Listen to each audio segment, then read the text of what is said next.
우리가 3장까지는 이 성이 건축되어질 때에 누가 어디를 건축하고 또 어떤 직분자가 어디를 건축하고 제사장은 어디를 건축하고 또 누구는 앞에 있는 성벽을 건축하고 하는 여러 가지 일들, 또 어디는 또 문을 어떻게 건축하고 하는 일들을 우리가 3장에서 배웠습니다. 히브리어 성경에서는 이 4장 1절부터 6절까지가 바로 3장에 들어가 있습니다. 그래서 3장 32절이지만 히브리어 성경에서는 4장 1절이 3장 33절로 되어 있고 2절이 34절로 되어 있고 해서 6절까지가 모두 3장에 귀속되어 있습니다. 그리고 4장 1절서부터 이렇게 나누어진 것은 LXX라고 70인역이라는 게 있습니다. 즉 히브리어 성경을 헬라어로 번역한 성경이 있는데 그 히브리어 성경을 헬라어로 번역한 그 LXX를 따라서 흔히들 말하는 70인역이라고 하는데, 우리가 크게 그렇게 성경을 이해하는데 특별한 어떤 우리에게 있어서 물론 도움을 줄 때도 있습니다만, 우리가 신앙생활 하는데 이렇게 중요도를 차지하고 있지는 않습니다. 그냥 학문하는 사람들에게는 그 성경을 우리가 비교해 보면서 어떤 차이가 있는지 그런 것을 볼 때 좀 도움이 되기는 합니다만, 하여간 제가 참고로 혹시 여러분들이 하나의 상식으로 알아두셨으면 좋겠다는 마음에서 제가 이 말씀을 드렸습니다. 이 4장 1절서부터 6절까지는 어떻게 보면 이제 성벽 재건 공사를 할 때에 이런 방해자가 있었습니다. 여러분, 그런 상황 가운데서 도대체 이 느헤미야가 어떻게 해서 이 방해 세력을 다 물리치고 그리고 성벽을 건축하느냐라고 하는 그 내용을 7장 4절까지 그것을 기록해 놓고 있는 장면이 우리가 시작하는 장면입니다. 성벽 재건 공사가 결코 순탄하지 아니하였다는 것을 우리에게 보여주고 있죠.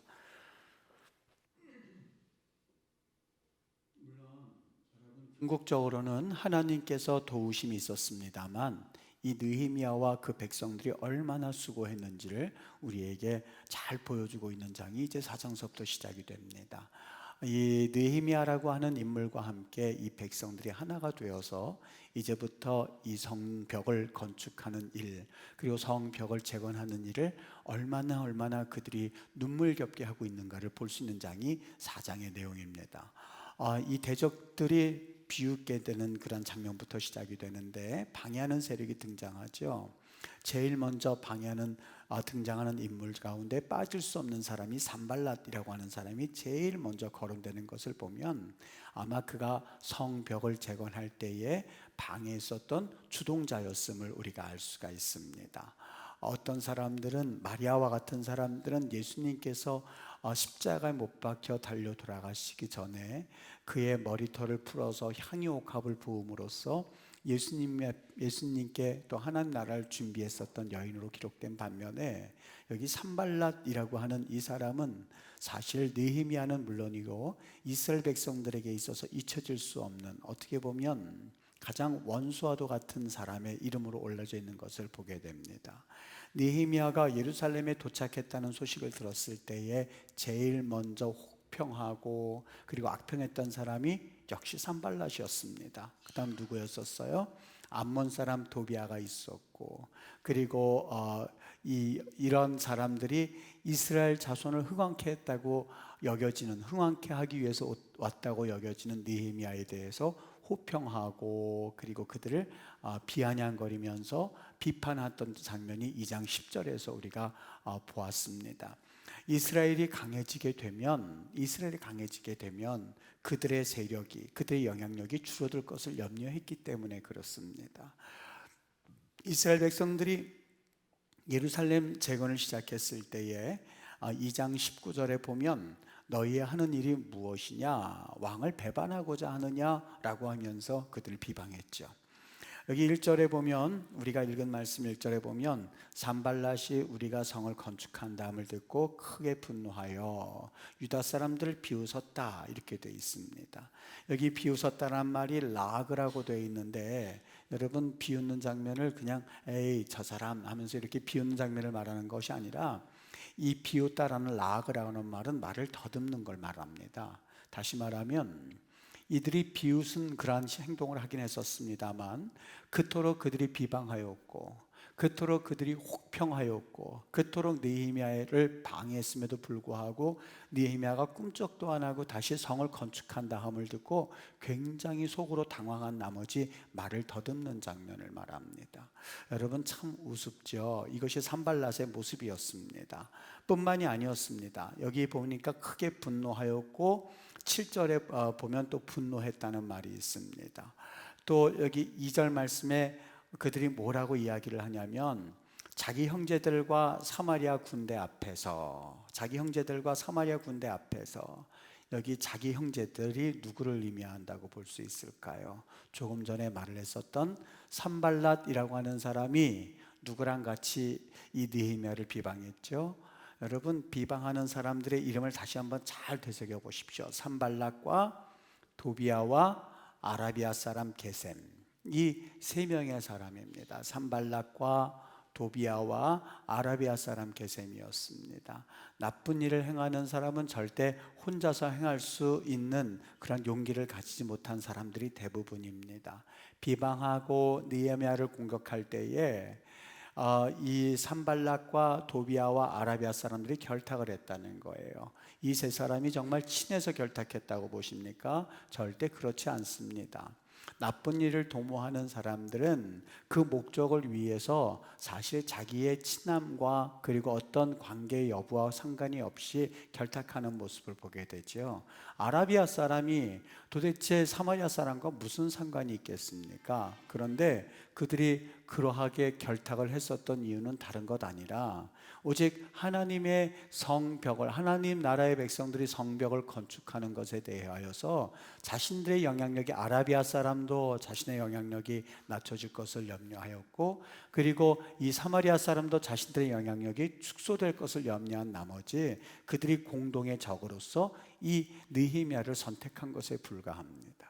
여러분, 저는 이 느헤미야와 세 사람 사이의 관계를 보면서 악인은 쫓아오는 사람이 없다 한다 할지라도 두려워한다라는 잠언서의 말씀처럼 이 세 명의 사람과 느헤미야 혼자서, 느헤미야가 당당하게 맞설 수 있는 것은 왜 그랬는지 아십니까?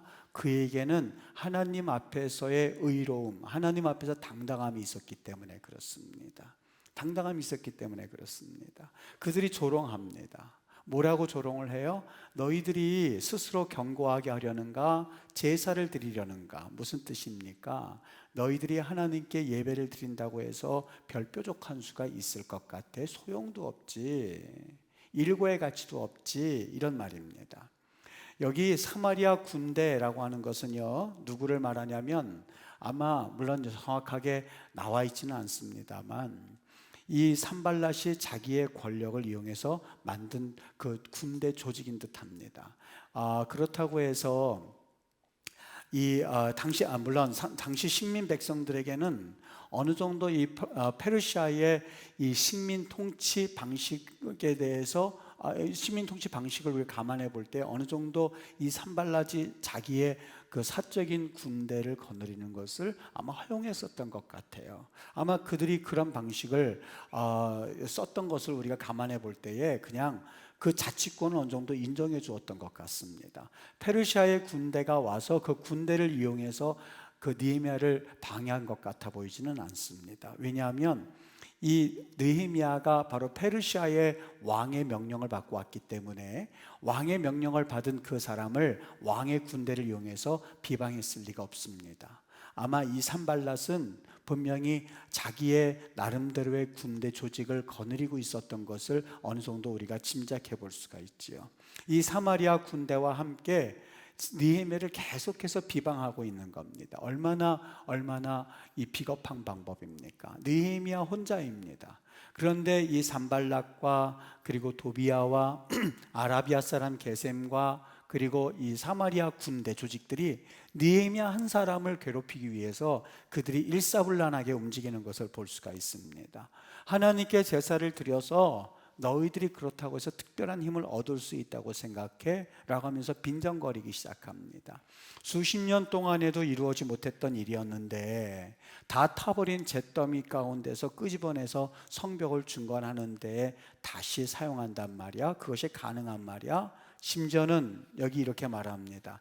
저들이 건축하는 것은, 저들이 3절에 보면 저들이 건축하는 것은, 저 돌 성벽은 여우가 올라가도 곧 무너지게 될 거라고요. 능력도 없는 사람들이어서 여우 한 마리가 올라간다 한다 할지라도 저들은 저 성벽은 무너지게 분명해, 부실 공사가 분명해, 금방 무너질 거야 라고 하는 말을 서슴없이 하는 것을 보게 됩니다. 여러분, 그때 고고학 발굴을 우리가 한번 보면 그때 느헤미야가 세웠었던 성벽의 두께가 2m 74였습니다. 굉장히 튼튼한 거였었죠. 그런데도 이 사람들은 이렇게 비방하고 있는 것을 보게 됩니다. 우리가 살아갈 때에 여러분, 비방받는 것에 대해서 그렇게 두려워하지 마십시오. 사람들은 그 사람이 잘했든 못했든지 간에 비방하게끔 되어 있습니다. 왠지 아십니까? 영적 전쟁이기 때문에 그렇습니다. 하나님의 일에 대해서 지금까지 단 한 번도 하나님의 일이 순적하게 되어진 적이 사실 기독교 역사에 아무것도 없었습니다. 심지어는 우리나라 복음이 전파될 때에 거기에는 순교자의 피가 있었다는 것을 우리 기억하고 있지 않습니까? 하나님의 일에 대해서 때로는 비방받고 또 하나님의 일에 대해서 우리가 때로는 비판받을 때에 그만큼 하나님 나라에 상급이 있다는 것을 믿고 담대하게 걸어갈 수 있어야만 합니다. 그런데 이것이 결코 우리 인간의 의지가서는 한계가 있습니다. 저는 노아의 이야기를 들을 때마다 종종 생각되어지는 것이 있습니다. 노아가 600세까지 노아가 살아가면서 이 방주를 짓지 않습니까? 방주를 120년, 130년 동안 지었던 것으로 우리가 추측을 하게 됩니다. 그런데 가만히 보면 노아가 그 사람들에게 비방을 받는데 하루 이틀 받은 것이 아니었습니다. 120년 동안 아마 방주를 처음 지을 때서부터 방주를 다 완성 지을 때까지, 그 바로 전날까지 아마 사람들에게 비방을 들었을 겁니다. 비아냥을 들었을 겁니다. 그 배가 점점 완성되어져서 아마 모든 창문까지 다 완성되었을 때 사람들은 아마 배꼽을 잡고 웃었을지 모릅니다. 저것 봐, 저 산 위에 배가 있는 저 모습을 봐봐, 저걸 어떻게 바다로 끌고 오겠다는 거야 라면서 배꼽을 잡고 웃었을 겁니다. 도대체 그 노아가 120년 동안 사람들에게 비방을 받으면서도 그가 방주를 그렇게 굳건하게 지을 수 있는 그 이유가 무엇이었을까 하는 생각을 종종 해봤습니다.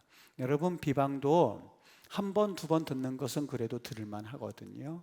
그런데 그것이 한 달이 가고 두 달이 가고 석 달이 가고 1년이 가면 자기도 모르게 그 비방하는 소리에 사람은 주눅이 들기 마련입니다.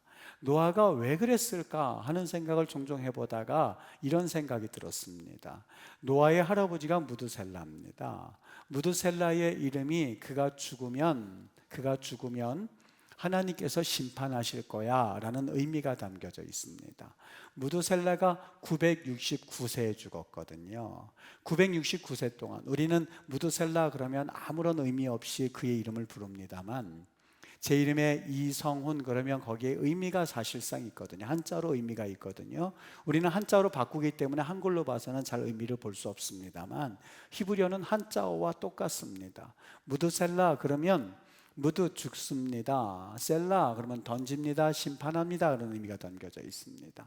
그 가족들은 할아버지의 이름을 부를 때마다 할아버지가 죽으면 하나님이 심판하실 거야 라고 하는 그런 의미를 매일같이 그들은 들었습니다. 매일같이 그들은 불렀습니다. 노아의 할아버지니까 아버지도 무드셀라를 불렀을 것이고, 그리고 노아도 할아버지를 불렀을 겁니다. 친척들도 그 할아버지 이름을 불렀을 겁니다. 그 집안에서는 계속해서 할아버지가 죽으면 심판할 거야 하는 이야기를 그는 수도 없이 들었을 겁니다. 그래서 얼만큼 들었냐면 노아가 600세 되던 해에 홍수가 난 것을 감안하면 600년 동안 할아버지가 죽으면 심판할 거야 라는 이야기를 아마 그는 들었을 거예요. 여기에 그의 내공이 있었던 겁니다. 여기에 그의 영적 내공이 있었던 겁니다. 600년 동안 들었던 그 노아의 영적 내공 앞에 120년이라는 것은 아무것도 아니 그냥 지나갈 수 있었을 겁니다. 이게 바로 하나님의 역사였습니다.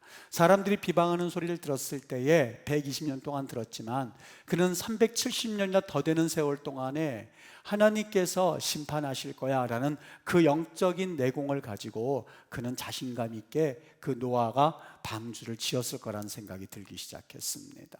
여러분, 이 도대체 느헤미야라고 하는 사람이 어떻게 해서 이러한 비방의 소리를 물리치고 그가 그 성벽을 굳건하게 지킬 수 있었을까? 인간의 능력으로는 노아가 방주를 지을 수 없었던 것처럼 인간의 능력으로 어떤 악한 일들을 이겨내고는 것은 사실상 불가능합니다. 여기 느헤미야가 이제 그 세력이 이길 때 어떻게 했는지 아십니까? 그들과 다투지 않았습니다. 그들과 논쟁하지조차 않았습니다. 4절에 보니까 그의 첫 마디를 한번 들어보십시오. 3절에 그 말이 끝나죠. 여우가 올라가도 곧 무너지리라 그렇게 말했을 때에 무슨 소리야? 니들 한번 올라와 봐. 무슨 여우는커녕 이 성벽의 크기가 274cm가 되거든, 2m 74cm가 되거든, 한번 올라와 봐 이렇게 말하지 않았습니다. 4절 말씀을 보십시오. 우리 하나님이여 들으시옵소서. 우리 하나님이여 들으시옵소서. 우리가 업신여김을 당하나이다. 원하건대 그들이 욕하는 것을 자기들의 머리에 돌리사 노략거리가 되어 이방에 사로잡히게 하시옵소서 라고 하면서 그들을 향해서 집중적으로 영적 포화를 쏟아붓고 있는 것을 보게 됩니다. 느헤미야를 공격했었던 그들은 어떻게 해서든지 간에 김빼기 작전으로 들었습니다만, 이것이 사단의 작전이었습니다만, 이렇게 함으로써 하나님의 일들을 무너뜨릴 수 있다고 생각을 했습니다만, 하나님의 궁극적인 그 목표는 절대 무너지지 않았습니다. 오히려 6절 우리가 읽은 말씀 끝절에 보면 결과가 어떻게 됐어요? 우리가 성을 건축하여서 전부가 연락이 되었고 고가 절반에 미쳤으니 이는 백성이 마음들여 역사였음이니라 라고 하면서 성벽이 더 온전하게 건축되어지는 엄청난 역사의 결과를 맞지 않습니까? 여러분, 이것이 바로 기도의 능력입니다. 우리가 예수 믿는다고 하면서, 예수님을 믿는다 말은 하면서 기도하지 않는 사람들은 하나님의 약속이 이 땅에서 이루어지는 것을 사실상 방해하는 것과 별반 다를 바가 없습니다. 하나님께서 은혜로운 계획들을 실행하실 때에 하나님의 손을 묶는 것과 동일한 행동이 기도하지 않는 모습입니다. 불신앙과 기도하지 않음은 어떻게 보면 단짝입니다. 동전의 앞면과 똑같습니다. 믿음이 있다라고 하는 것은 단순히 선포함으로 되지 않습니다. 그렇지 않습니다.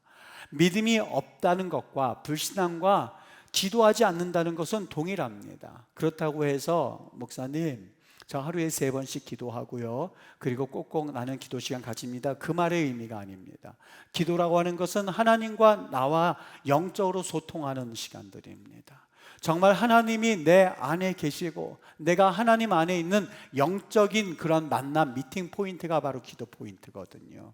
내가 기도를 3시간, 4시간 하는 게 중요한 것이 아니라 정말 하나님과 만남이 있느냐, 그분이 나의 아버지이신 것을 믿고 내가 그분 안에 들어가서 그분이 내 안에 계시고 내가 그분의 안에 있는 것을 분명히 확신하느냐라고 하는 것이 기도입니다. 만일 내가 이 불신앙과 기도하지 않음이 단짝이라고 한다면 정말 내게 있어서 기도함이 있는지를 확인할 수 있어야만 합니다. 사실 우리 기도의 불이 너무 약하다고 느낄 때가 종종 있습니다. 제단에 불이 꺼져 있고 재만 남아 있다면 여러분, 그런 곳에서 부흥을 기대할 수조차 없을 겁니다. 제단에는 항상 불이 있었습니다. 그것이 바로 성막에서 있었던 사건이었고 성전에서 있었던 사건이었습니다. 항상 제단의 불은 꺼지지 않게 만들었습니다. 여러분, 제단의 불을 끄는 일을 하지 마십시오. 제단의 불을 붙일 수 있어야만 합니다. 거기에 나무도 갖다 놓아야 되고 때로는 석유도 갖다 부어야만 하고 거기에 탈 수 있는 여러 가지 재료를 갖다 놔야만 합니다. 무슨 얘기인지 아십니까? 하나님의 일에 있어서 무임승차란 있을 수 없습니다. 저는 기도하지 않는 사람을 일컬어서 항상 자전거 뒷자리에 타는 것과 똑같다 하는 표현을 종종 써왔습니다. 여러분, 자전거 발로 막 구르고 있지요? 나 혼자 하는 것은 쉬운데 거기에 만약에 사람이 앉았다고 생각해 보십시오. 그나마 가벼운 사람이 있으면, 초신자라도 있으면 그나마 끌고 갈 수가 있거든요. 왜냐하면 이 가벼우니까 내 힘으로 힘껏 하면 그래도 언젠가는 같이 끌고 갈 수 있겠지 하는 희망이 있고, 그리고 그 먼 거리라 한다 할지라도 내가 이 사람을 뒤에 태우고 갈 수 있지라는 희망이 있는데, 그나마 뒤에 앉은 사람이 내 몸무게보다 무거운 100kg, 200kg 있다는 사람이 앉아있다고 생각해 보십시오. 끌고 가기도 전에 힘이 빠질 겁니다. 정말 신앙생활은 오래 했는데, 그래서 교회 생활은 익숙한데, 교회 생활은 아는 것 같은데 100kg, 200kg 되는 사람들처럼 불신앙이 가득 차 있을 때 그 힘든 영적인 무게라는 것은 사실 감당하기가 사실 어려울 때가 참 많이 있습니다. 그래서 기도하지 않는 사람은 자전거의 뒷자리에 무임승차하는 것과 똑같다라는 이야기를 종종 합니다. 그리스도인이라고 하면서 기도하지 않는 사람은 이 불신앙의 모습과 동일합니다. 하나님께서는 기도하라라고 하는 준엄한 명령을 우리에게 말씀해 주셨습니다. 예수님께서도 십자가에 못 박혀 돌아가시기 전에 땀방울이 핏방울이 되도록 기도하셨습니다. 정말 영적인 그러한 처절한 전투가 바로 예수님이 십자가에 못 박혀 돌아가시던 그러한 전날 밤에 있었던 것을 우리는 기억할 수 있으셔야만 합니다. 기도라고 하는 것은 하나님의 뜻을 행하는 능력이 됩니다. 내가 당신 사랑해 라고 하는 말을 100번 하는 것보다 내가 당신을 위해서 기도해 라고 하는 말을 듣는 그 기쁨을 여러분 한번 느껴보셨습니까? 저는 어저께 우리 기도 모임에 그런 이야기를 했습니다만, 전 잊어버렸던 분이세요. 그런데 너무 오래간만에 만나서 저에게 한마디 해주셨던 말씀, 목사님, 내가 목사님이 전도사님 때서부터 기도를 놓치지 않고 매일 새벽마다 기도한다는 말에 제가 얼마나 감동이 됐는지 모릅니다. 두 손을 꼭 붙잡고 정말 제가 그분을 위해서 해줄 수 있는 거 모두 해주고 싶은 마음이 들 만큼 얼마나 감동이 되었는지 모릅니다. 여러분, 내가 입술로 그 사람을 사랑합니다, 내가 당신을 정말 위합니다 라는 말보다 정말 새벽이든 밤이든 할 것 없이 그분을 위하여서 기도해 보셨습니까? 그분을 위해서 여러분 정말 엎드려 보셨습니까? 그 제목을 가지고 여러분 하나님 앞에 눈물을 흘려 보셨습니까? 느헤미야를 보십시오. 그런 여러 가지 영적인 도전이 왔을 때에 오 하나님, 하나님 내가 기도하나이다 라고 하면서 이제부터 그가 기도 들어가는 내용을 보게 됩니다. 그런데 여기 4장 4절 5절서부터 6절의 기도 내용을 가만히 보면 한 가지 우리가 궁금한 점이 있습니다. 원하건대 그들이 욕하는 것을 자기들의 머리에 돌리사 그들이 다시 다 그 욕을 다 받게 하시옵소서. 저들로 하여금 노략거리가 되게 하시옵소서. 하나님, 저 사람들이 멸망당하게 하시옵소서. 이방에 사로잡히게 하시옵소서. 우리가 과거에 당했던 것처럼 저들이 끌려가게 하시옵소서. 5절에 그들의 악을 절대 용서하지 마십시오. 악을 덮어주지 말란 말이 그 말이지 않습니까? 저들의 죄를 도말하지 마옵소서. 용서하지 마시옵소서. 그들이 건축하는 자 앞에서 주어를 노하게 하셨나이다 라고 하면서 그 느헤미야가 기도의 분노함을 다 쏟아붓고 있는 것을 보게 됩니다. 여러분, 보복을 위한 기도임을 보게 됩니다. 이 기독교 변증가에 있었던 C.S. 루이스가 이 구도자 시절에 정말 하나님을 찾고 또 하나님 앞에 기도하던 그 시절에 성경을 읽으면서 시험 받았던 문제가 바로 이 문제였습니다. 기독교를 알아보기 위하여서 그가 처음 폈던 책이 시편이었었거든요. 근데 시편 55편을 보십시오, 59편을 보십시오, 69편을 보십시오, 79편을 보십시오, 109편을 보시고 137편을 보십시오. 거기에는 한결같이 무슨 내용이 있냐면 하나님 저 원수를 그냥 내버려 두지 마시옵소서. 저의 가정을 뿌리를 뽑아 주시옵시고 저 원수의 일을 부숴버리시고 저 원수의 정수리를 내리치시고라고 하면서 그 저주하는 기도가 가득 담겨져 있었던 거예요. 이 C.S. 루이스가 여기에 시험이 들기 시작했습니다. 정말 아름다운 시를 기대하고 읽기 시작했다가 그 신앙인이라고 하는 그 믿음 있는 이라고 하는 사람이 그것도 성경에 기록된 내용들이 원수에 대해서 저주가 가득한 기도를 하는 것을 보면서 이게 어떻게 성경인가? 이게 도대체 무슨 성경이야 도대체? 성경에서 어떻게 이런 내용이 있을 수 있지? 라고 하면서 그 물음이 생기기 시작했습니다. 좀 더 묵상하다가 깨달은 것이 하나가 있었다고 합니다. 그 일을 가지고 너무 마음 아파하면서 내가 도대체 이것을 어떻게 이해할 수 있는 거지? 내가 도대체 이걸 가지고 어떻게 내가 이 시를 가지고 기도할 수 있는 거지? 여러분, 우리 기도할 때 혹시 그런 생각 안 드십니까? 나에게 대해서 억울한 말을 하고, 그리고 나에게 대해서 정말 마음 아픈 가시돋친 말을 했을 때에 정말 하나님, 정말 저들을 용서해 주십시오 라는 기도도 물론 나가지만, 그 마음 가운데 하나님 참지 마시옵소서, 하나님 저 가정들 그렇게 말하는 사람들 하나님 그냥 내버려 두지 마시옵소서라고 기도했다고 생각해 보십시오. 이것에 대해서 도대체 우리가 어떻게 믿음 있는 사람들이 해석할 수 있단 말입니까? 여기 이 C.S. 루이스가 고민했던 부분이 바로 이 부분이었습니다. 도대체 이걸 어떻게 내가 이해를 해야만 할 것인가 라고 하다가 어느 날 갑자기 그 마음 가운데 하나님으로부터 그에게 받은 응답이라고 생각하고 그에게 책을 적었는데 이런 내용을 적었습니다. 그 내용이 뭐냐면, 우리 인생들에게 누군가를 저주하고 싶은 마음이 들었을 때에 그 마음까지도 받아주시는 하나님. 여러분, 우리 아이가 속상하여서 혹시 다른 데 가서 너무 속상해서 집에 들어왔어요. 그 마음 가운데 입에 불평이 가득합니다. 아빠, 엄마, 정말 저 아이가 저렇게 나쁘게 그래서 저 자식 정말 혼내주고 싶어, 나쁜 놈이야 라고 했었을 때에 여러분, 부모님이 어떻습니까? 물론 어떤 부모님은 너 그런 말 하면 안 돼, 그래도 사랑해야지, 이렇게 말할 수도 있겠지만은요, 여러분, 어떤 부모님의 마음은 어떻습니까? 그래, 일단 다 받아주는 부모님이 있어. 참 나쁜 녀석이지, 정말 네가 옳지, 그래서 그렇게 하면 안 될 텐데 네가 맞아 하면서 하다 보면 그 아이가 자기도 모르게 마음이 풀려져서 나중에는 나도 잘못한 게 있어, 이렇게 말하는 경우를 경험해 보지 않습니까? 우리 하나님이 바로 그런 하나님이라는 것을 C.S. 루이스가 경험하게 되었던 거예요. 하나님께서 분명히 원수를 사랑하라고 말씀을 하셨는데, 원수를 사랑하라고 말씀하셨다고 해서 우리가 마음 아프고 우리가 힘든 것에 대해서 너 어쩜 그렇지, 이렇게 말씀하시는 분이 아니라는 거예요. 예수님은 예수님은 나사로가 죽었을 때에 그의 죽음 앞에서 눈물을 흘리셨던 하나님입니다. 그분은 똑같이 우리처럼 연민의 정을 가지고 계셨던 분임을 우리에게 말씀해 주고 있죠.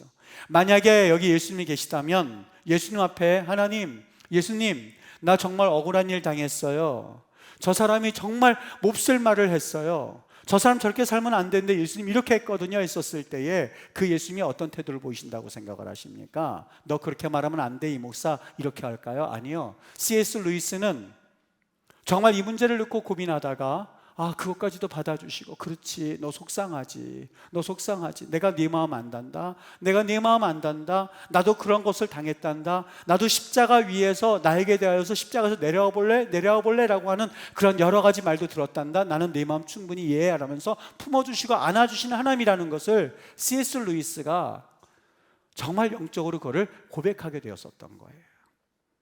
여러분, 정말 복수하고 싶은 마음이 있고, 그리고 너무 힘든 그러한 사람들로 인해서 영적인 그러한 힘을 이루셨습니까? 그렇다면 그것을 다른 사람에게 쏟아붓거나 아니면 그것을 다른 사람에게 내놓아서 다시 다른 사람에게 또 다른 상처를 주기보다는 그런 일이 있을 때 주님 앞에 가지고 나오십시오. 그리고 우리 그 마음을 다 품을 수 있는 하나님 앞에 쏟아버리시는 은혜가 있게 되기를 주의 이름으로 축복합니다. 또 한 가지 느낀 게 있습니다. 두 번째는 C.S. 루이스가 이것은 하나님의 공의에 관한 문제이다라는 것을 느꼈다고 합니다. 하나님의 공의의 문제. 지금 이 느헤미야가 이 저주하는 저 사람들은 개인적인 감정보다도 저 사람들은 하나님 나라의 확장을 반대하는 이들이다. 그래서 저들에게 심판을 강구하는 것은 하나님의 공의의 문제에서 봤을 때 오히려 정당하다고까지 얘기했어요. 무슨 얘기인지 이해가 되시는지요? 이 말씀에 조금 더 한번 풀이해보면 이건 영적 싸움이었었어요. 느헤미야가 이 성벽은 건축되어야만 했었던 일이었었어요. 그리고 이 일은 하나님의 명령에서 완성되어야만 했었던 일이었었어요. 그런데 이것을 반대하는 것은 느헤미야를 반대하는 것이 아니라 하나님 나라의 일을 반대하는 그러한 악한 반대 세력이다, 이것을 그가 직감했었던 것 같아요. 그래서 하나님 앞에 하나님의 일을 위하여서 하나님 저 원수를 그냥 두지 마시옵소서라고 하는 그 차원은 하나님 공의의 일의 문제이기 때문에 오히려 정당할 수 있다라는 해석까지 내놓았습니다. 여러분, 우리가 다른 것에 대해서는 다 방해도 괜찮습니다만 하나님의 일에 대해서 성령을 회방하는 죄라고 성경은 말씀하고 있습니다. 우리가 영적으로 잘 분간할 수 있어야만 합니다. 때로는 내가 말하는 것과 내가 행동하는 것과 내가 생각하는 것을 성령님 주관하여 주시옵소서라는 기도를 우리는 반드시 할 수 있어야만 합니다. 내 본성 자체가 악한 본성이기 때문에 우리는 하나님의 나라와 그 일에 위해서 항상 예수님을 향하여서 마치 돌덩이를 바꿔서 떡덩이가 되게 해봐 라고 말하고 싶은 욕구가 있는 사람들입니다. 예수님이 영광을 받으실 때에 예수님께서 그 놀라운 엄청난 기적을 행하실 때에도 저 성전 꼭대기에 올라가서 한번 떨어져 봐. 세 번째는 하나님으로부터도 칭찬받고 싶은 욕구가 있는 거예요. 나에게 절해봐. 그러면 이 천하만 걸 너에게 다 줄게. 사탄이 아담과 하와에게 행했었던 또 하나의 범죄였었어요. 어떤 범죄요? 네가 이것을 먹으면 너 하나님과 같이 될걸? 이 문제였었어요. 예수님을 향하여서 나에게 절해봐. 내가 이 세상을 너에게 줄게 라고 하는 것은 하나님이 이 세상을 우리에게 주셨지만 이 세상을 마치 자기가 줄 수 있는 것처럼 착각하게 만들므로써 예수님을 시험하게 했었던 그 욕구가 우리에게는 항상 존재하고 있습니다. 그래서 사실 우리는 쉬지 말고 기도하라는 이야기는 기도할 때가 있고 기도 안 할 때가 있는 말이 그런 말이 아닙니다. 내가 누군가에게 이야기할 때 하나님 정당합니까? 내가 어떤 행동을 할 때 하나님 내가 하는 게 정당합니까? 하나님 내가 어떤 일을 감당할 때 하나님 이것이 맞습니까? 라고 하면서 그분의 음성을 항상 들으실 수 있어야 된다는 거예요. 이것이 바로 기도 쉬지 말고 기도하는 것의 의미입니다. 그런데 우리는 사실 하나님 잊고 지낼 때가 많이 있습니다. 마치 바리새인과 서기관들이 제사를 드리고 그리고 거기에서 그들이 예배 제사를 드리고 난 다음에는 이제 됐어 우리는 제사 드린 사람들이 하고 끝 그랬던 것처럼 하나님 앞에 내가 30분 동안 예배하고 1시간 동안 예배하고 그리고 내가 정기적으로 기도하고 하는 것에 대해서 종교 활동으로 만족하고 나는 신앙이라고 생각할 때가 얼마나 많은지 모릅니다. 여러분 우리 경계하실 수 있으셔야만 합니다. 하나님의 은혜 가운데 성령 충만하게 매일같이 성령의 음성을 듣고 그분과 동행하는 삶을 살 수 있어야만 합니다. 그분과 동행하려면 내가 하는 말이 줄어들게끔 되어 있습니다. 그분과 동행하게 되면 내 행동이 절제하게끔 되어 있습니다. 그분과 동행할 때에 사실 하나님 나라의 그 뜻과 의의가 무엇인지 조금씩 깨달아지게 됩니다. 근데 사실 우리는 우리를 자신을 속일 때가 얼마나 많은지 모릅니다. 너 하나님의 일을 잘 담당하고 있어. 너 하나님 앞에 의롭게 살아가고 있거든. 네가 하나님의 일을 위해서 일어서야만 하겠거든 라고 하면서 우리를 속일 때가 얼마나 많은지 모릅니다. 오늘 새벽에도 봤습니다만 이스라엘의 아합 왕이 이 베나닷이 두 번이 침략해 왔었을 때에 헤렘 그를 제거하는 것이 하나님의 뜻이었었습니다. 그런데 그가 베나닷을 살려줍니다. 마치 자기가 전쟁에서 이겨가지고 어떤 능력이 있는 것처럼 자비롭게 자 이제 너 얼른 가서 해 라고 하면서 살려줍니다. 많은 사람들이 봤을 때 이스라엘의 아합왕 자 박수 받을 만한 사람이고 그리고 그는 참 마음이 넓은 왕으로 비춰졌을지 모릅니다. 그러나 그는 하나님 앞에 범죄자였습니다. 왠지 아십니까? 그가 대신 심판자로 섰었기 때문에 그렇습니다. 여러분 내가 어떤 일에 대해서 심판자로 설 수 있고 결정자로 섰다 있다고 생각할 때 정말 조심할 수 있어야만 합니다. 우리의 결정자가 되시고 우리의 심판자는 하나님이라는 사실을 잊고 지낼 때가 참 많이 있기 때문에 그렇습니다. 이스라엘의 사람들은 이 빵모자를 항상 씁니다. 그것은 내 위에 항상 하나님이 있습니다. 내가 하나님 밑에 있습니다라는 상징적 의미를 잊지 않기 위해서 그들은 항상 빵모자를 쓰고 다니는 그러한 사람들입니다. 우리가 하나님 안에 산다라고 하는 것은 그분께 전폭적으로 그분의 왕된 권위를 드리는 겁니다. 그분에게 모든 판단의 근거를 다 드리는 겁니다. 이것이 바로 그리스도인의 삶의 모습이거든요. 하나님 앞에 살아가는 사람들의 모습이거든요. 그렇게 함으로써 그는 사실 이 방해 세력자들을 이겼던 이 느헤미야의 모습을 보게 됩니다. 노아가 130년 동안 120년 동안 방주를 지을 수 있었던 이유는 영적 내공이 있었기 때문에 방주를 지었던 것처럼 느헤미야가 성벽을 재건할 수 있었던 이유가 한 가지 있었는데 그것은 다른 데 있지 않습니다. 오직 기도하는 능력으로 하나님의 일을 감당했었던 것이죠. 내가 할 수 있다고 생각하지 마십시오. 내가 기도하지 않았다면 오히려 하나님께서 말씀하실 때까지 묵묵히 참고 우리 하나님의 음성을 기다리십시오. 그것이 바로 믿는 그리스도인이 마땅히 해야 될 일입니다. 하나님 앞에서 진정 내가 판결자로서, 내가 심판자로서, 내가 모든 것을 결정하는 결정자로서가 아니라 하나님이 뜻이 이루어지기를 원합니다. 예수님도 그렇게 기도하셨거든요. 내 원은 하나님, 이 십자가의 잔이 지나가는 것이 내 원이지만 하나님, 그것마저도 내가 정하지 않겠습니다. 주님의 뜻이거든 하나님 그대로 하시옵소서라고 하는 것이 우리의 하나님, 예수님의 모습이었습니다. 그분은 하나님이셨기 때문에 마음대로 결정하실 수 있었음에도 불구하고 그분은 그러한 길에서 오히려 낮아져서 우리와 동등됨을 하나님과 동등됨을 취할 것으로 여기지 아니하시고 우리를 섬기신 분이 예수님이셨습니다. 그리스도인으로 살아가는 것 결코 쉽지가 않습니다. 정말 늘 깨어서 근신하지 않으면 그리스도인이 무엇인조차 알지 못한 채 우리는 그냥 하늘나라로 가는 그러한 여정을 걸어갈 수밖에 없을 겁니다.